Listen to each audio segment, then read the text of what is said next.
evening, good morning, good night, you lovelies. It is the one, the only Cappy D Bar, and we are here to get to some graps, some slaps, some dabs on the mats. All right, we are getting to February 2nd, 2026 Raw. I didn't know what to feel about this, honestly. I think my theory about post-game apologetic Triple H being one of the better bookers, I wasn't incorrect. I wasn't too off on that. I mean, just off of the Roman and Punk segment, right on the exact same card with Javon Evans and fucking Ludwig Kaiser, it was good. It was very competent Raw. There's just small issues here and there. We could talk about the no-names. The no-names are in fucking purgatory. Listen, I don't know what their deal is with Braun Breaker and Austin Theory, but those two are maybe some of the biggest jabronis I have ever fucking seen on a WWE screen. I mean that shit, bro. They don't do anything. They do nothing. They offer nothing. And I'm really tired of this idea that, because they're in a faction, we're moving the needle here, like we're doing things. No, nobody's doing things. And even to the effect that you guys overshadow Stephanie Vakir with Roman and Punk, fuck off. Fuck off. That is some vile shit. This isn't even a match. It's not even a match. Why can't this be at the beginning of the show? You sit here and you just take all the fucking heat out from under Raquel and Stephanie when this should have been Raquel's crowning moment. Lord knows she fucking deserves it. All the matches that she's fucking wrestled for this company in 2025 doing Judgment Day lore bullshit. Straight bullshit this company is offering to fucking amazing superstars like Braun, like Raquel. People who are stuck in fucking production, all right? Like a fucking Kelly Armstrong. Horrible fucking booking, man. You know what we could do really quick to lighten up the mood? We can discuss, all right, the winners for the Grammys for 2026, all right? We can just get this off of our board. We'll also be talking about the Super Bowl, next week. Seahawks, Patriots, we're just gonna cover all these bases here. So, winner for Song of the Year is Billie Eilish.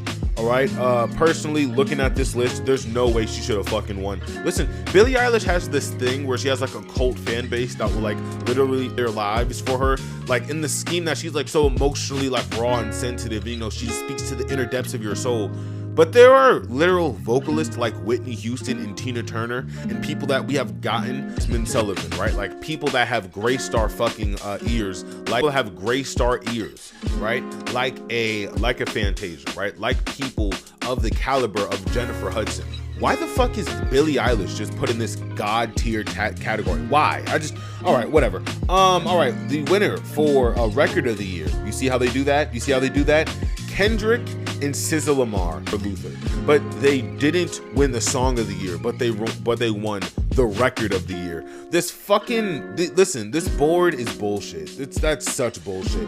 All right, the best new artist is Olivia Dean. Don't know who the fuck that is. We're gonna move right on. All right, pop and dance album, Lady Gaga. Pop solo performance, Lily Young. Duo pop performance. It's fucking Defying. It's Wicked. That's pretty funny. All these ones. Tempe Impala. Okay, that's pretty cool. We got FK Twigs for best electronic album. Best Latin album was Natalia. And best urban music album for the Latin category, Bad Bunny. All right, that's pretty cool. Rock and metal, Youngblood featuring Nano Betancourt. I don't know who any of these people are. I don't know who any of these people are. All right. I don't know who any of these people are. Best rap album. All right, we get Kendrick Lamar for best rap performance. All right, we get Clips, Pusha T, Malice featuring Kendrick Lamar, and Pharrell Williams, Whips and Chains. Very cool. Best melodic performance, SZA and Kendrick Lamar. Again, not surprised by that. And the best rap song was Kendrick, TV Off, all right, featuring Lefty. The best country duo, all right, was Shabuzi and Jelly Roll, and the best country album was Jelly Roll, Beautifully Broken. Now, they had to put contemporary country, right, because of that whole debacle with Beyonce, and now all country and pop music literally sounds like black music, but black music is constantly fucking demonized in the fucking public eye. Whatever, right? Who cares about that?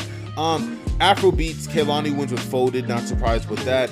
Best R&B Song, Kalani Folded. Best R&B Album, Leon Thomas with Mutt. And Best African Music and Performance, Tyler Push to Start. That is everything for the Grammys, and that actually did bring my mood up quite a little bit. So we are going to be steamrolling directly into this Raw, all right? It begins with Masked Man shenanigans. Yeah, we get more Masked Man lore, because who isn't entertained by that, right? Aren't you guys all fucking entertained by masked men being the center of these fucking stories? Isn't that so entertaining? Huh? People not revealing themselves and putting themselves over in the heat of the moment? Like, that's drama, right? That's engagement. That's how you fucking keep your fan base interested. No. Let's sit here and let's drag this out until Mania season. And then we'll give some long, convoluted, Stranger Things like fucking explanation at the fucking go-home show of WrestleMania. That's what these niggas are gonna do. I promise you. None of this shit is gonna be wrapped up until WrestleMania season. The eve of WrestleMania, that's when all of this shit will start, quote unquote, making sense. They start using like FAFO. Listen, I don't have any problem with people using FAFO. The only issue is that this fucking administration that has been doing horrific shit has been using FAFO as an excuse for all of their fucking awful things. So for them to just force FAFO down our throat like 90 fucking times an episode, it's a lot, and we've only really heard it from one place in one administration from the past couple of days. So for y'all to keep repeating it with your open connections to said administration looks away. It looks away, but we won't be touching on that. The No Names are not going up against Rey Mysterio tonight. Lucky Ray. They're going up against the one, the only, Penta. Penta wins via fucking countout. Penta. What has Penta done since he got here? Has he had an incredible Intercontinental Championship run? Has he had a best of 5 classic with Dominic Mysterio, resembling some of his better work in Lucha Underground? Has he had at least one fucking match with Rey Fenix? I think his actual biological brother. Anything to those likes? Anything at all? No. He's been feuding with the No Names for almost a year now. Almost a year. I shit you not. Maybe like 3 months after Bianca broke her finger, Penta started feuding with the No Names. We're getting real close to a year again. And where are we with Penta? Where are we with Phoenix? Where are we with fucking Aleister Black? Where are we with Russo? Nowhere at all. And it's fucking damning, because I said all of these AEW guys, when they get over here, they're going to be treated like yesterday's lunch. And look where the fuck we are. Look where we are. Me, right, again. And even on the topic of this, right, Braun crashing out and him chasing after Adam Pearce and that, leading into the Bronson Reed match with LA Knight running in again, right? There's a lot of LA Knight run-ins, which like I feel no real ways about, I guess. But here's what we are going to talk about. Braun Breaker is not very intimidating. Listen, I despise the guy. I despise the guy listen, I just like the guy, right, with all the atoms that make up my corporeal being. But we have to be honest here. If there's a reality where Logan Paul, all right, the guy who's banned from Japan, if he can do a better promo than Braun, he needs to start doing them. Because these Braun promos where he's fucking doing the voice cracks and he's slipping around, it's not intimidating. It's like people are laughing at you. Like when you slip out of the ring and you're supposed to be this big bad guy, people are laughing. When you're on like your third voice crack of the promo, people are like, they're not taking this seriously. It's not taken seriously, and rightfully so. I mean, oh man, listen, this whole No Name shit is going nowhere. Seth is quite literally and I mean this like wholeheartedly, Seth with that decision has single-handedly fucking ruined all the momentum for this room. All of the momentum sucked out of the room. I don't know why they didn't just make Braun the interim champion after taking out Seth like that. That could have been the write-off for why Seth was injured. They said, no, it was the match with Cody and Braun. No, Braun, we're not going to put you over that much. That'll be putting you over too much, And even like with some of the explanation for some of this shit, like, oh, no, you have to do the big blockbusters because that's where all the money is. People don't want to see Roman and Jacob. People don't want to see Oba and Roman. And it's like, you're wrong. You're fucking, like, anyone who thinks that like making new stars isn't going to have a fruitful return, you're wrong. Like, budding new stars should be giving the fucking opportunity to act on that stage. Simple as that. And they can't even fucking get the playing time. So how are they gonna sit here? Like, oh man, at playing time, right? To get those opportunities delivered to their front fucking door. All right, there's no reason why people like The Miz get more opportunities than Obafemi. There's no reason why people like Damian Priest get more opportunities than people like Jacob Fatu, the AAV werewolf. It just doesn't make any fucking sense. Simply put, Maxine Dupree, she cuts like a nonsense promo. We're not getting Natty versus Becky because that would be interesting. That would be cool. That would be putting Natty over. We're going to be getting Maxine versus Natty for no fucking reason. More Maxine Dupree matches, whatever. Who gives a fuck about that? I don't. LA Knight, again, every time he comes out, big pops. He ends up screwing over this Braun and Penta match. Penta obviously wins by countout. He doesn't have any promos for the night, but he does end up pissing off Braun and costing Bronson Reed the match. So Breaker and Bronson aren't too happy about that. Austin Theory and Logan Paul look like a couple of jabronis, but I mean, that's what this company wants for them. So I mean, hey, good for Austin Theory, I guess. I really don't hate the Javon Evans and Lucha Americana match. I don't hate it. My only issue is that Chad Gable came out to give Javon Evans the win. Not a big fan of that. Not the biggest fan.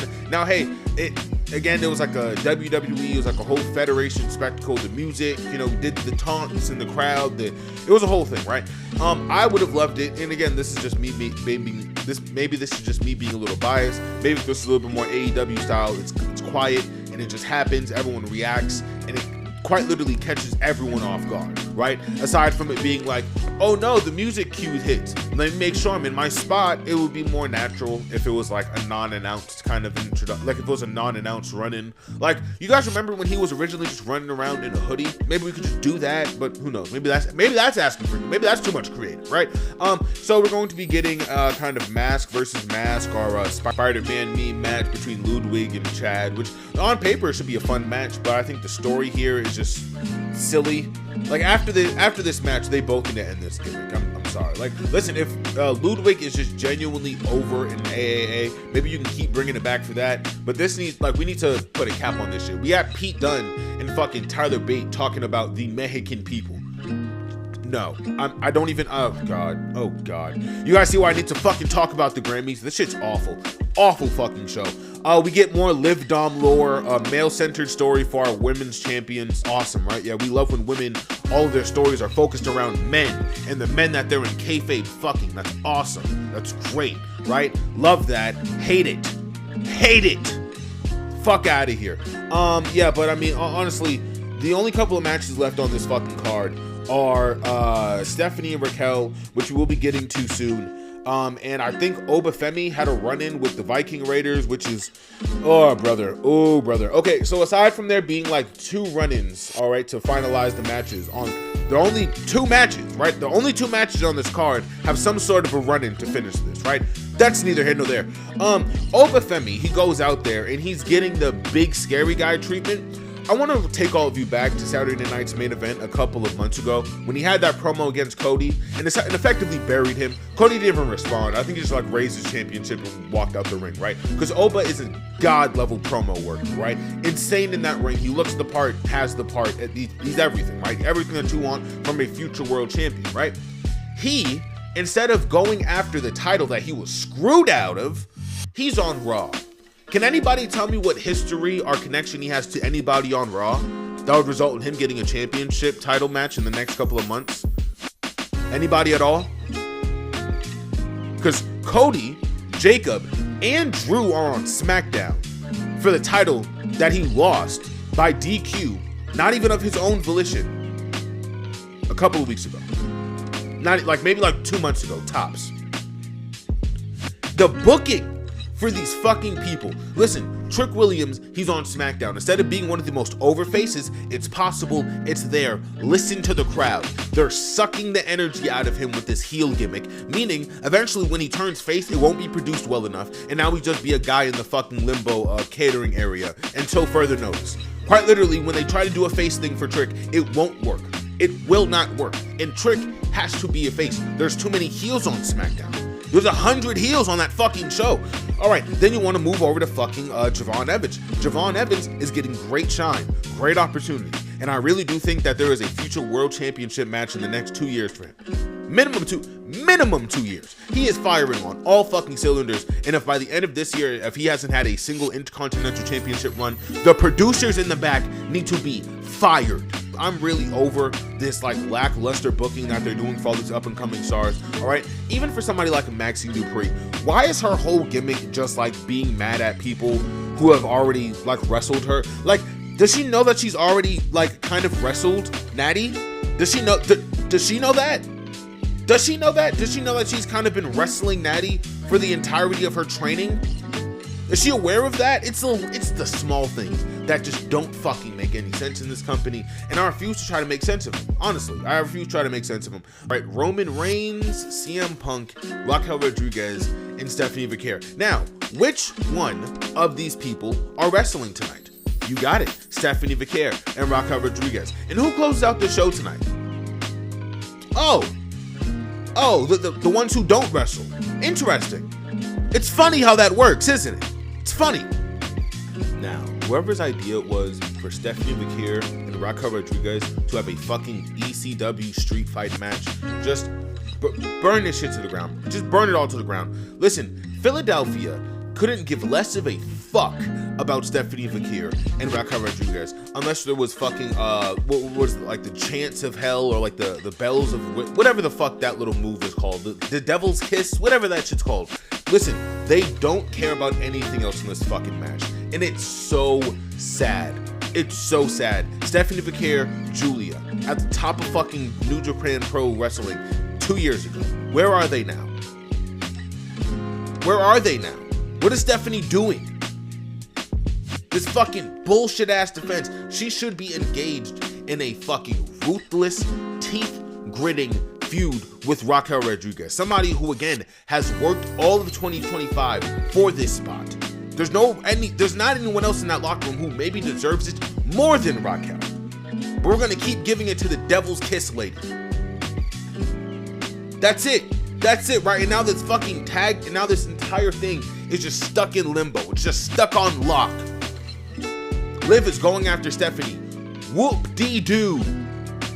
Whoop-dee-doo. Liv, you've had that belt before. Has she forgotten that? Has she forgotten that she's already been the fucking women's world champion before? How about we give Liv versus fucking Jade? Oh wait, because Jade was turned and then made nothing. She was turned heel and then given nothing. She had one of the most badass performances of her fucking life, and she was giving nada, zip, busted open her fucking eyebrow, like a champion, like a G. Came back with one of the most toughest fucking looks in this company for a while. Came back with one of the toughest fucking looks in that locker room. Nada, zip. Not a single fucking defense for Jade. She's been locked in with fucking Michin and BFAB. But why can't we give Liv Morgan over there? Well, Raquel Rodriguez successfully dethroned Stephanie Vaquer, maybe in a best of 3, refusing to help with the Judgment Day. Nigga, cause that's a story. And the Fed Warriors would rather eat slop than get a fucking story. Alright, moving right along to this Roman Reigns and fucking CM Punk shit. Do any of you want me to actually tell you what I fucking think of Roman Reigns actually going after the secondary main title? I think it makes this company look fucking stupid. That's what I think it makes this company look. I think having fucking Jacob, Cody, and not even Oba, even though he should be getting that, having them all 3 in some kind of contendership for that title on the SmackDown brand isn't the smartest thing to do. Fuck no. Fuck no, it's not. But you know what? It made sense. Cody was a former champion. Jacob Fatu got fucked out of a match with Cody Rhodes. Canonically. Same thing with Oba Femi. Canonically. They're deserving of matches. Why does Roman Reigns, somebody who shouldn't have won the Royal Rumble, by the way, because he's fucking 50 years old. He's a dinosaur in that fucking locker room. And listen, I said it once and I'm gonna say it again. Which one of these duos are wrestling? And which one of these duos closed the fucking show? It's as simple as that. Really, listen, I don't give a fuck about superstar power. I don't care about fucking the magnitude of your aura or whatever the fuck. I'm gonna say this shit until I'm blue in the face. The Miz has wrestled quadruple the amount of matches that Roman Reigns has wrestled. But for some reason, I should be fucking jumping out of my seat doing cartwheels for Roman. Nigga, you've been on vacation. Filming video after fucking video on movie set after movie set. I've been looking at Chad Gable in recovery for 8 months. I've been looking at women like Callie Armstrong and wrestlers like fucking Trick Williams bust their ass day in and day out for any opportunity. Any opportunity at all. What the fuck have you done, Roman? Except for show up to work, scratch your ass, spear, and then go home. And you get to just, what? Now we just want face with fucking Punk. Listen, in all due respect to Punk, and again, the fine promo. Fine, maybe one of the better promos of the fucking year, right? And I'll say that with the year just started, because it's pretty decent, pretty good promo, right? Maybe gonna be the best one we're gonna get for a long time, knowing this fucking company. I can't fathom the idea of Finn Balor getting buried simultaneously with Drew getting fucking buried. And Drew is your fucking, what? That's your main title. That's your firstborn over there. That's the main title you're burying right now. Finn Balor, who is a very over superstar, some would say should be in the contendership for any kind of title run. IC title, well, not the tag titles, holy shit, but anything for this nigga Finn. Bury him. And then mind you, it's a good match. It's probably going to be a very fine match. I mean, Roman could, put on a pretty good match with anybody, honestly. I really do believe that. But I just, the story going into this of like, oh, we were Z-Bros, and now we're not fucking anything. You tried to little boy me. It's like, Roman, I don't think you remember SummerSlam very well. I remember, you know what I remember? I remember last year, before Bronson Reed went out with that ankle injury, CM Punk saved you from dying, in kayfabe of course, from Bronson Reed. And now here we are 2 years later, and you're saying that he tried to little boy you. And like, really stick with me here, folks. A year after you two just teamed up, 2 years after you guys teamed up. So you guys teamed up twice. You were pretty successful both times on the account of both of you working together, and now you're feuding. And canonically, right? Because he brought this into the kayfabe lore. After working in a Pixar movie together and then actually in person going Z-Bros with the fist bump. And you think that makes Punk look bad? Roman, you look like a dork. Roman, you look like I don't think they understand what kind of a mark you look like when you reference the movie. The 1 out of 4 movies, by the way, that you took fucking time off of. And then you in kayfabe committed to the bit and sold you addressing the movie that you were in with this face. Roman, like, you're fucking, listen, Unreal did what it did, but that one statement of acknowledging the movie that you were in, and then, like, again, addressing the in-person fist bump, acknowledging the movie, brother, kayfabe be damned. Fuck the kayfabe. We might as well sit here and show the house footage of you yeeting with Jey Uso. I mean, what lore? I mean, what allure does Roman Reigns have now after going after the secondary main title and pretty honestly, in a like roundabout wholesome way, acknowledging the pretty budding friendship between Punk and Roman? Again, all of that history, all of that prestige with the main belt on SmackDown. We could get Roman versus Oba, something that should happen for that Drew belt. Roman versus Jacob, something that should happen for that Drew belt. Maybe not Roman versus Cody, because nobody wants that again. But there are systems at play that can work, right?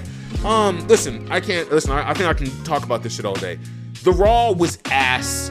The Raw was so fucking bad, and I don't know why the booking doesn't match with the fucking show. Like, if the promos are good and there's like decent production when it comes to just camera angles and shit, why can't we just get like clean finishes? Why can't we get proper stories? Like, you know what happens? Raquel Rodriguez, she loses the fucking Stephanie Vaquer match on behalf of Roxanne, like on account of Roxanne Perez, Rox Pops, not listening to her. Raquel says, I may be able to put this match away. They didn't book her to put the match away, which is a whole nother thing. But Rox Pops then comes out and inadvertently cost Raquel the match. It's like there's nothing here that makes sense. Nothing here sticks. Nothing here fucking connects. Nothing here coagulates. It's all loose. Loose cabooses for fucking everybody, all right? This was February 2nd, 2026. raw. I didn't have a good time watching this. We do have a lot of other stuff to get to, all right? So, as I always say, all right, you all stay tuned, stay safe, and stay beautiful, all right?